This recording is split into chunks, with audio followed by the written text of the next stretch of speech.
प्रधानमंत्री नरेंद्र मोदी आज आकाशवाणी से मन की बात कार्यक्रम की 98वीं कड़ी में देश विदेश के श्रोताओं के साथ अपने विचार साझा करेंगे। कार्यक्रम का आकाशवाणी और दूरदर्शन के समूचे नेटवर्क, आकाशवाणी समाचार की वेबसाइट और news on AIR mobile app पर किया जाएगा प्रसारण।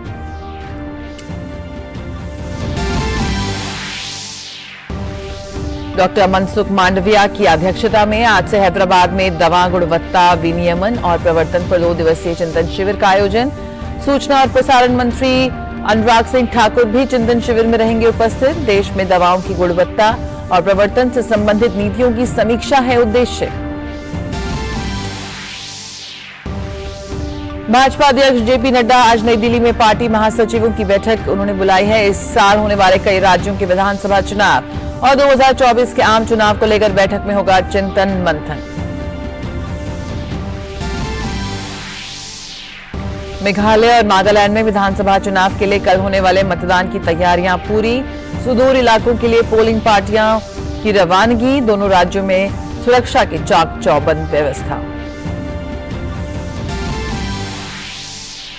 डेनमार्क के crown prince Frederik Andre Henrik Christian और क्राउन प्रिंसेस मेरी एलिजाबेथ 5 दिवसीय भारत यात्रा पर नई दिल्ली पहुंचे। वहीं चेक गणराज्य के विदेश मंत्री जॉन लिपावस्की भी आज भारत दौरे पर आएंगे। लिपावस्की विदेश मंत्री डॉक्टर S जयशंकर के साथ करेंगे द्विपक्षीय वार्ता।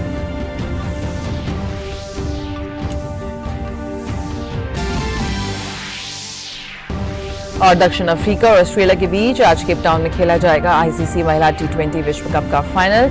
भारतीय समय अनुसार 6:30 बजे शुरू होगा मैच।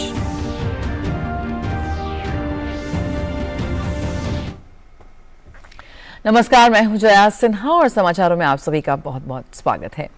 प्रधानमंत्री नरेंद्र मोदी आज सुबह 11 बजे आकाशवाणी से मन की बात कार्यक्रम में देश विदेश के श्रोताओं के साथ अपने विचार साझा करेंगे। कार्यक्रम का आकाशवाणी और दूरदर्शन के समूचे नेटवर्क, आकाशवाणी समाचार की वेबसाइट और news on AIR mobile app पर प्रसारण किया जाएगा। आकाशवाणी समाचार, दूरदर्शन समाचार, प्रधानमंत्री कार्यालय तथा सूचना और प्रसारण मंत्रालय की YouTube चैनलों पर भी इस कार्यक्रम का सीधा प्रसारण होगा। हिंदी प्रसारण के तुरंत बाद इसे क्षेत्रीय भाषाओं में प्रसारित किया जाएगा। केंद्रीय स्वास्थ्य एवं परिवार कल्याण मंत्रालय आज से हैदराबाद में दवा गुणवत्ता विनियमन और प्रवर्तन पर 2 दिवसीय चिंतन शिविर का आयोजन कर रहा है। केंद्रीय स्वास्थ्य मंत्री डॉक्टर मनसुख मांडविया चिंतन शिविर की अध्यक्षता करेंगे। सूचना और प्रसारण मंत्री अनुराग सिंह ठाकुर भी चिंतन शिविर में शामिल होंगे। उद्योग मंचों, स्टार्टअप्स और शिक्षाविदों के डोमेन विशेषज्ञों के साथ साथ प्रतिष्ठित वक्ता इसमें भाग लेंगे। स्वास्थ्य और परिवार कल्याण राज्य मंत्री डॉक्टर भारती पवार, रसायन और उर्वरक राज्य मंत्री डॉक्टर भगवंत खुबा के साथ नीति आयोग के सदस्य डॉक्टर VK पॉल भी शिविर में शामिल होंगे। 2 दिवसीय चिंतन शिविर का उद्देश्य देश में दवाओं की गुणवत्ता और प्रवर्तन से संबंधित नीतियों और कार्यक्रमों की प्रक्रियाओं और कार्यान्वयन की समीक्षा करना है। चिंतन शिविर में 5 सत्रों का आयोजन किया जाएगा, जिसमें घरेलू और निर्यात बाजारों में दवाओं और सौंदर्य प्रसाधनों और चिकित्सा उपकरणों की गुणवत्ता में विश्वास, भारतीय फार्माकोपिया और इसके मानकों का पालन और राष्ट्रीय नियामकों की क्षमता निर्माण शामिल है। भाजपा के राष्ट्रीय अध्यक्ष JP नड्डा ने आज दिल्ली स्थित पार्टी मुख्यालय में पार्टी महासचिवों की बैठक बुलाई है। इस साल राज्यों के विधानसभा चुनावों और 2024 के लोकसभा चुनाव को लेकर बैठक में चिंतन मंथन होगा। महासचिवों की बैठक में G20 को लेकर भी बीजेपी के घोषित कार्यक्रमों की समीक्षा होगी। इस साल पूर्वोत्तर के बाद 6 और राज्यों के विधानसभा चुनाव होने हैं। इन राज्यों में कर्नाटक, मिजोरम, मध्य प्रदेश, छत्तीसगढ़, राजस्थान और तेलंगाना शामिल हैं। इसके बाद अगले वर्ष लोकसभा चुनाव भी होने हैं। JP नड्डा की बैठक में इन चुनावों की तैयारियों को लेकर विस्तार से चर्चा भी हो सकती है। पूर्वोत्तर राज्यों मेघालय और नागालैंड में विधानसभा चुनाव के लिए प्रचार कल शाम समाप्त हो गया। दोनों राज्यों में कल वोटिंग होगी। मेघालय में शांतिपूर्ण चुनाव के लिए सुरक्षा के सभी उपाय किए गए हैं। राज्य में केंद्रीय बलों की करीब 119 कंपनियां तैनात की गई हैं। बांग्लादेश से लगने वाली अंतर्राष्ट्रीय सीमा और अंतर राज्य सीमा पर धारा 144 लगा दी गई है। मेघालय में विधानसभा की 60 सीटों के लिए 375 उम्मीदवार चुनावी मैदान में किस्मत आजमा रहे हैं। राज्य में सत्तारूढ़ नेशनल पीपल्स पार्टी 57 सीटों पर चुनाव लड़ रही है, जबकि कांग्रेस और भारतीय जनता पार्टी ने सभी 60 सीटों पर अपने उम्मीदवार उतारे हैं। वहीं नागालैंड में भी स्वतंत्र, निष्पक्ष और शांतिपूर्ण चुनाव कराने के लिए चुनाव आयोग ने खासी तैयारियां की हैं। मतदान केंद्रों पर सुचारू मतदान के लिए मतदान कर्मियों को रवाना कर दिया गया है। नागालैंड में 59 विधानसभा सीटों पर कुल 183 उम्मीदवार चुनावी मैदान में हैं। नागालैंड में भाजपा और एनडीपीपी की सरकार है। त्रिपुरा समेत इन दोनों राज्यों में आगामी 2 मार्च को मतों की गिनती होगी। और मेघालय में कल होने वाले विधानसभा चुनाव के लिए सभी तैयारियां पूरी की जा चुकी हैं। 59 सीटों के लिए 119 सीएपीएफ की कंपनियां तैनात की गई हैं। बांग्लादेश से लगने वाली अंतर्राष्ट्रीय सीमा और अंतर राज्य सीमा पर धारा 144 लगा दी गई है। हमारे संवाददाता विशाल बैरिस्टर ने मेघालय के सीईओ से की बातचीत। मेघालय में कैंपेनिंग का शोर अब खत्म हो चुका है, शांत हो चुका है। 27 तारीख को होने वाले चुनाव के लिए सभी तैयारियां पूरी की जा चुकी है।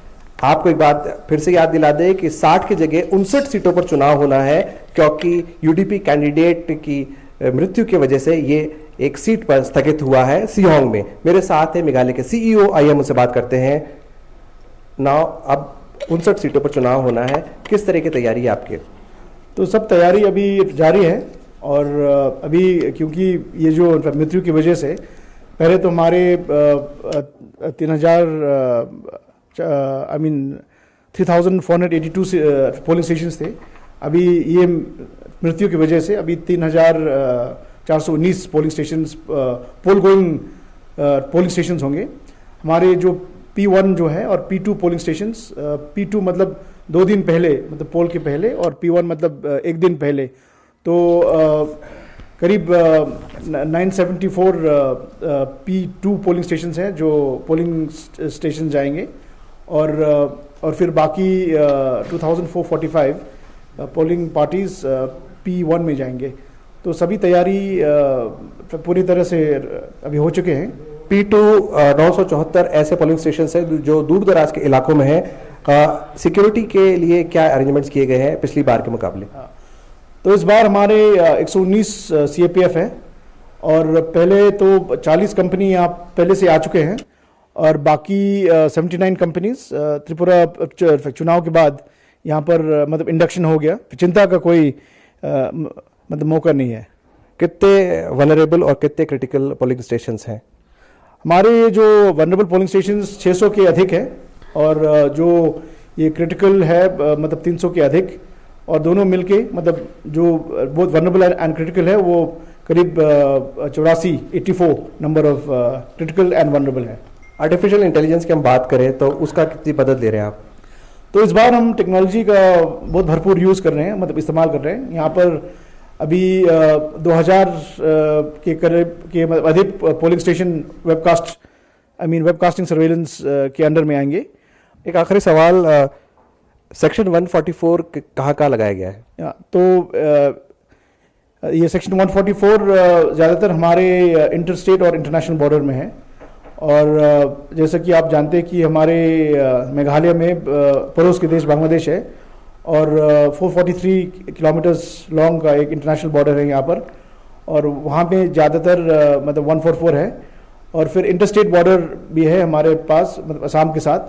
तो उस डिस्ट्रिक्ट में, उस जिले में जहाँ पर मतलब नेबरिंग स्टेट के साथ इंटरस्टेट बॉर्डर है, तो वहाँ में भी 144 का मतलब लागू है। तो जैसे कि आपने सुना सीईओ से, सभी तैयारियां पूरी हो चुकी है। इंटरनेशनल और इंटरस्टेट बॉर्डर्स पर धारा 144 लगा दी गई है। कैमरामैन सेंथिल और सौरभ बख्शी के साथ मैं विशाल बैरिस्टो, टीडी न्यूज शिलांग। तो सभी तैयारियां पूरी हो चुकी हैं और अब वोटर्स की जिम्मेदारी है कि वो जरूर अपने घर से बाहर निकलें और वोट करें। तो वहीं नागालैंड में भी विधानसभा चुनाव को लेकर पुलिस ने चाक चौबंद व्यवस्था की है। संवाददाता उर्मिलेश भट्ट से चुनाव में सुरक्षा तैयारियों को लेकर राज्य पुलिस के एडीजीपी कानून व्यवस्था संदीप ताम गाडगे ने खास बातचीत की। 27 फरवरी को एक ही चरण में नागालैंड में 59 सीटों के लिए मतदान होना है। महज अब कुछ घंटे बाकी रह गए हैं। ऐसे में नागालैंड में सुरक्षा व्यवस्था एक मुख्य चुनौती है। सुरक्षा व्यवस्था को लेकर के नागालैंड में क्या कुछ तैयारियां की गई हैं, हमारे साथ इस समय खास बात करने के लिए हैं नागालैंड के लॉ एंड ऑर्डर के एडीजीपी संदीप जी। सुरक्षा के दृष्टिकोण से फिलहाल हमारे पास में लगभग केंद्र सरकार ने लगभग 305 अलग अलग CAPF central armed police forces और अलग अलग राज्यों से लगभग 19 राज्यों से फोर्सेज भेजी गई। सारे पोलिंग स्टेशंस हमारे सेंट्रल पैरामिलिट्री फोर्सेस और जो अलग राज्यों से पुलिस आई है उनके सुरक्षा अधीन है, और नागालैंड पुलिस हम उनको लॉ एंड ऑर्डर और बाकी जो सुरक्षा मुहैया करा रहे हैं वो काम कर रहे हैं। आपके कई जो जिले हैं वो अंतर्राज्यीय सीमाओं से लगे हुए हैं और एक जिला ऐसा भी है जो अंतर्राष्ट्रीय सीमा से लगा हुआ है, तो उस पे खासकर आपने क्या सिक्योरिटी के इंतजाम किए हैं? जो अंतर्राज्यीय सीमाओं हैं उसमें हमारी स्टेट लेवल पे भी कोऑर्डिनेशन मीटिंग्स हुई हैं और जिला स्तर पे भी जो जिले के एसपी साहब हैं, जो डीएम साहब हैं, उन्होंने भी अपने अपने लेवल पे कोऑर्डिनेशन किया है। भारत से सटी हुई जो म्यांमार की जो अंतर्राष्ट्रीय सीमा है, यहाँ पे इंडो म्यांमार बॉर्डर में असम राइफल जो पैरामिलिट्री फोर्स है वो बॉर्डर गार्डिंग फोर्स के तौर पे काम करती है। असम राइफल भले ही चुनावी प्रक्रिया में कहीं पे भी उनका सक्रिय रोल नहीं है। हमने उनसे रिक्वेस्ट किया है, भारत सरकार का भी आदेश है कि इस दौरान में अंतर्राष्ट्रीय सीमा को भी सील कर दिया जाए, जिससे सीमा से अगर आने वाला कोई भी असामाजिक तत्व या कोई भी डिस्टर्बेंस क्रिएट करने वाला से कोई भी एलिमेंट हो उनको रोकने की कोशिश की जाए। मतदान में अगर कोई किसी प्रकार की अगर गड़बड़ी होती है तो उसके लिए किस प्रकार की सुरक्षा की तैयारी की है, कितने लेयर आपने सुरक्षा के बनाए हैं? सारे मतदान केंद्र सीएपीएफ और भारत सरकार ने जो फोर्सेज दी है उनके सुरक्षा के अधीन है। इसके अलावा जो मतदान केंद्र के बाहर की सुरक्षा है और जहाँ पे क्लस्टर्स पोलिंग बूथ है वहाँ पे भी हमने सीआरपीएफ या सीआईपी जो सेंट्रल आर्म्ड पुलिस फोर्सेस है उनकी सुरक्षा का इंतजाम किया है। इसके बाहर का जो इलाका है वहाँ पे नागालैंड पुलिस की सुरक्षा है। तो अगर आप सुरक्षा लेयर्स की बात करें तो 3 टायर सुरक्षा मैं कहूँगा, 3 लेयर की सुरक्षा है, जहाँ पे कोशिश हमारी ये रहेगी कि चुनाव के दिन परसों चुनाव पूरी तरीके से शांतिपूर्ण और फ्री एंड फेयर मैनर में होगी। हमारे चैनल के माध्यम से आप नागालैंड के मतदाताओं को क्या संदेश देना चाहेंगे? पुलिस यंत्रणा की ओर से या एडमिनिस्ट्रेशन की ओर से हमने कोशिश की है एक ऐसा माहौल बनाने के लिए, एक जहाँ पे आप बिना डरे, बिना किसी इंड्यूसमेंट फ्री तरीके से आप बाहर आएँ और आप अपनी ये जो संवैधानिक हक आपको दिया गया है उसको आप पूरी तरीके से आप प्रयोग करें और अपनी सरकार बनाएं। तो ये थे नागालैंड के एडीजीपी संदीप जी, जिनका कहना है तमाम मतदाताओं से कि आप अपने घर से निडर होकर बाहर निकलें और मतदान करें। कैमरामैन कुलदीप के साथ उर्मिलेश भट्ट, डीडी न्यूज, कोहिमा, नागालैंड। और यार कोई छोटे से ब्रेक के लिए जल्द हाजिर होते हैं। डिजिटल बैंकिंग का है जमाना, टाइम है बचाना। डिजिटल बैंकिंग है आसान, करो चाहे कोई भुगतान, एनी टाइम एनीवेयर, सेफ है, फास्ट है, हर पेमेंट उंगलियों पे सेट है। लेन देन के हैं ऑप्शंस कई, IMPS, NEFT, UPI भी। 24 घंटे करते ये काम, पेमेंट आसान और रहे आराम। RBI कहता है जानकार बनिए, सतर्क रहिए। अरे रामदयाल, तेरी उपज का क्या हुआ? अरे औने पौने दाम मिल रहे थे इसलिए नहीं बेची। और तुम्हारी उपज? मेरी उपज ये रही मेरे मोबाइल में एकदम सुरक्षित। अरे ये तो कोई रसीद लगती है। कोई रसीद नहीं, डिजिटल रसीद है जो WDRA से पंजीकृत वेयर हाउस में उपज रखने से मिलती है। WDRA? WDRA भारत सरकार की एक संस्था है जो अच्छे और सुव्यवस्थित वेयर हाउसों को पंजीकृत करता है। अच्छा, अब तुझे इस रसीद का कमाल दिखाता हूँ, चला।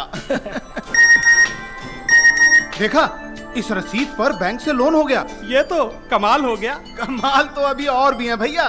देखो, जब और जहाँ उपज के अच्छे दाम मिलेंगे उपज बेच दूंगा और फिर बैंक का सारा लोन भी चुकता कर दूंगा। अरे वाह। मुन्नी, पापा आप मेरा नया बैग लाए? हाँ, ये रहा तुम्हारा नया बैग। और तुम्हारे लिए झुमके। WDRA का प्रयास, किसानों का आर्थिक विकास। ब्रेक के बाद स्वागत है। डेनमार्क के crown prince Frederik Andre Henrik Christian और क्राउन प्रिंसेस मेरी एलिजाबेथ 5 दिवसीय भारत यात्रा पर आज नई दिल्ली पहुंच गए। शाही जोड़ा आगरा और चेन्नई भी जाएगा। उनके साथ डेनमार्क के कई मंत्री, वरिष्ठ अधिकारी और एक उच्च स्तरीय व्यापार प्रतिनिधि मंडल भी भारत आ रहा है। चेक गणराज्य के विदेश मंत्री जैन लिपोवस्की आज से 1 मार्च तक भारत की यात्रा पर रहेंगे। लिपोवस्की विदेश मंत्री डॉक्टर एस जयशंकर के साथ द्विपक्षीय वार्ता करेंगे। दोनों नेताओं के बीच आपसी हित से जुड़े तमाम क्षेत्रीय और अंतर्राष्ट्रीय मुद्दों पर चर्चा होगी।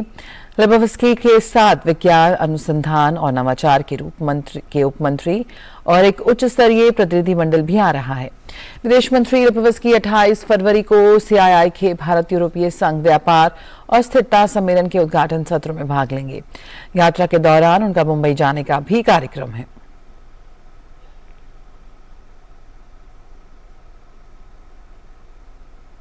और सीबीआई ने दिल्ली आबकारी घोटाला मामले में दिल्ली के उप मुख्यमंत्री मनीष सिसोदिया को आज फिर पूछताछ के लिए बुलाया है।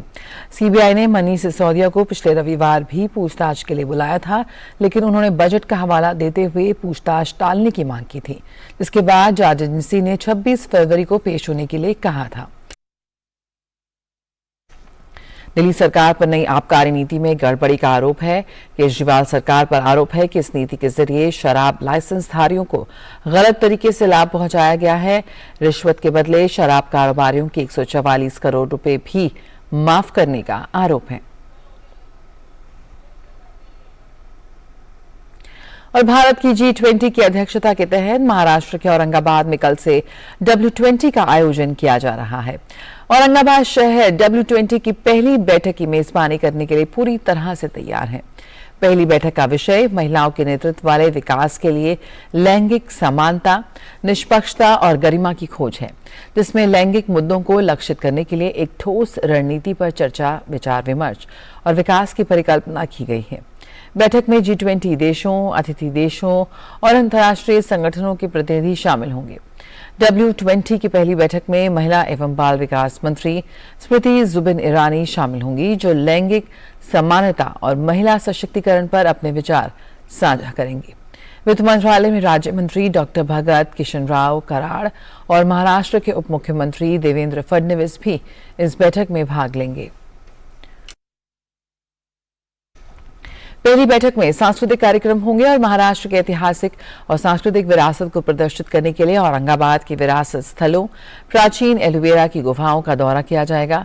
देश प्रधानमंत्री नरेंद्र मोदी की एक नए भारत की संकल्पना के साथ आगे बढ़ रहा है, जहां महिलाएं देश के स्थायी विकास में समान भागीदार हैं। और दिल्ली के प्रगति मैदान में कल नई दिल्ली विश्व पुस्तक मेले की शुरुआत हो गई। नेशनल बुक ट्रस्ट द्वारा ITPO के सहयोग से आयोजित इस पुस्तक मेले में 30 से ज्यादा देश और 1000 से ज्यादा प्रकाशक अपनी पुस्तकों को प्रदर्शित कर रहे हैं। प्रकाशकों को कितना था इस मेले का इंतजार, इस पर खास बातचीत की संवाददाता गिरीश निशाना ने।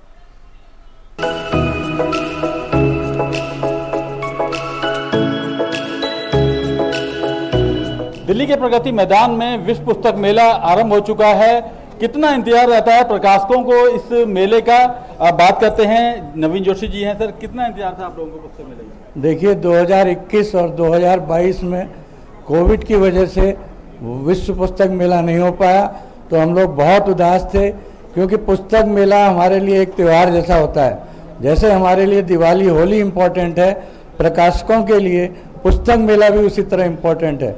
तो 2 साल तो हम लोग बहुत उदास रहे और इस बार हमें बहुत अच्छी उम्मीद है। हम तो बहुत ज़्यादा डेस्परेटली वेट कर रहे थे, क्योंकि पिछली बार भी ये पोस्टपोन हो गया था, ये पिछली बार नहीं हो पाया था, तो इसलिए अब की बार तो हम बहुत ज़्यादा इसको इतना डेस्परेटली वेट कर रहे थे कि कब शुरू होगा ये मेला। प्रकाशकों के लिए किस तरह का मंच मानते हैं ये पुस्तक मेले? मेरे हिसाब से तो ये मतलब यही एक मीडियम है जिसके थ्रू हम सब तरह की बुक्स और पूरे वर्ल्ड की बुक्स को हम देख सकते हैं, और हर सब्जेक्ट की बुक्स को हम एक ही स्टेशन पर हम इसको देख सकते हैं। पुस्तक मेले में काफ़ी संख्या में धार्मिक पुस्तकें भी देखी जा सकती हैं। हमारे साथ राजीव जैन जी हैं। भारत के प्राण में यदि अहिंसा है तो उसके पीछे हमारे देश की आध्यात्मिक पृष्ठभूमि है। हमारे जो महापुरुष जिन्होंने इस भारत धरा पर जन्म लिया है, और विशेष तौर पर जो जैनत्व के सनातन संस्कार हैं और प्रभु महावीर की वाणी है, जो हमें अपने जीवन को उत्कृष्टता से जीने की कला सिखाती है, तो उनके सिद्धांतों की जो बातें हैं वो आमतौर पर जैन समाज तक ही सीमित है। जैनत्व के सिद्धांत हैं और जो जीवन जीने की कला है, जो तीर्थंकरों की वाणी है, उनको हम विश्व के समक्ष प्रस्तुत करें। तो स्थानकवासी जैन साहित्य की ये प्रदर्शनी है और यहाँ पर अपने जीवन को हम कैसे ऊंचा बनाएं, और विशेष तौर पर ये तीर्थंकर महावीर एक पुस्तक का इस यहाँ पर विमोचन किया जा रहा है। और इस पुस्तक में प्रभु महावीर का पूरा जीवन वर्णन है संक्षिप्त में। किताबें इंसान की सच्ची दोस्त होती हैं और यही सच्ची दोस्त इन दिनों नई दिल्ली विश्व पुस्तक मेले में आपका इंतजार कर रही हैं। कैमरामैन राजेश शर्मा के साथ गिरीश निशाना, डीडी न्यूज, दिल्ली। और आइए यहाँ रुकते एक और छोटे से ब्रेक के लिए, जल्द हाजिर होते हैं। ये विशाल है ना, इसका सब प्रॉपर चलता है। कल उसके बैंक अकाउंट में 15,000 रुपए का फ्रॉड हुआ है, पता है? इसको तो कोई टेंशन ही नहीं होती है, देखना।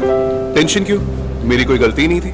फिर भी फ्रॉड होने पर मैंने तुरंत बैंक को इन्फॉर्म कर दिया। आरबीआई कहता है अगर आपके अकाउंट से किसी ने धोखे से पैसे निकाले हैं तो बैंक को जल्द से जल्द इन्फॉर्म कीजिए। 3 दिन के अंदर इन्फॉर्म किया तो कोई नुकसान नहीं होगा। जितना लेट करोगे उतना ज्यादा नुकसान। और सुन, सब चलता नहीं है, प्रॉपर चलाना पड़ता है। आरबीआई कहता है जानकार बनिए, सतर्क रहिए। पता है, लोग अक्सर मुझसे पूछते हैं कॉल सेंटर का स्टेडी जॉब क्यों छोड़ा? I wanted more out of life. बस मैंने अपना स्टार्टअप शुरू किया। जानना चाहोगे कैसे?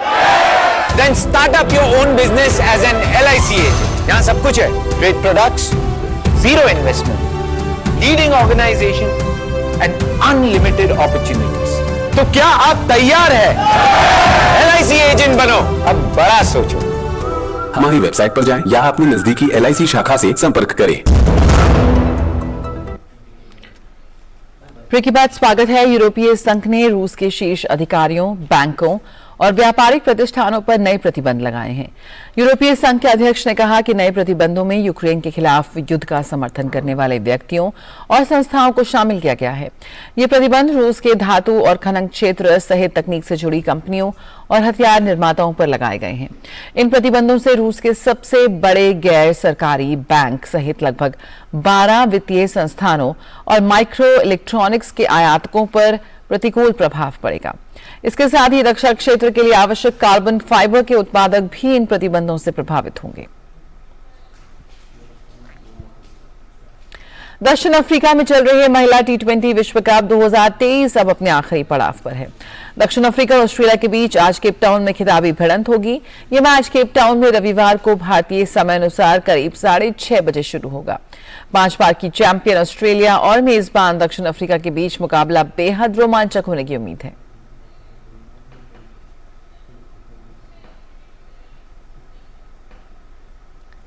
एसएस राजामौली की फिल्म आरआर का देश विदेश में अपना वो जादू बिखेर रही है। हर कोई फिल्म के नाटू नाटू गाने पर थिरकता नजर आ रहा है। इसी तर्ज पर भारत स्थित कोरियाई दूतावास में भी नाटू नाटू का जादू चला। कोरियाई राजदूत चांग बे बोक अपने कर्मचारियों के साथ इस गाने पर थिरकते नजर आए।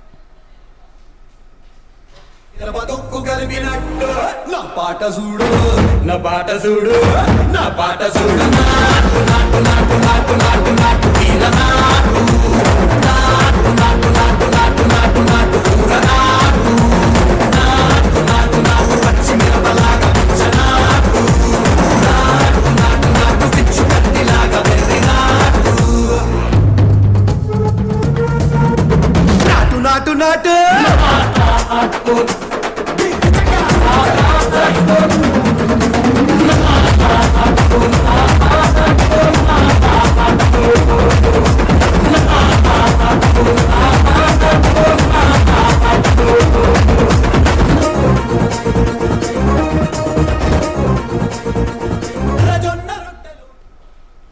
बहुत ही लोकप्रिय हो रहा है ये गीत और अब ऑस्कर्स की दौड़ में भी है ये गीत। इसी के साथ इस बुलेटिन में इतना ही। आगे आप देख सकते हैं हमारा विशेष कार्यक्रम टोटल हेल्थ। मुझे दीजिए इजाजत, नमस्कार।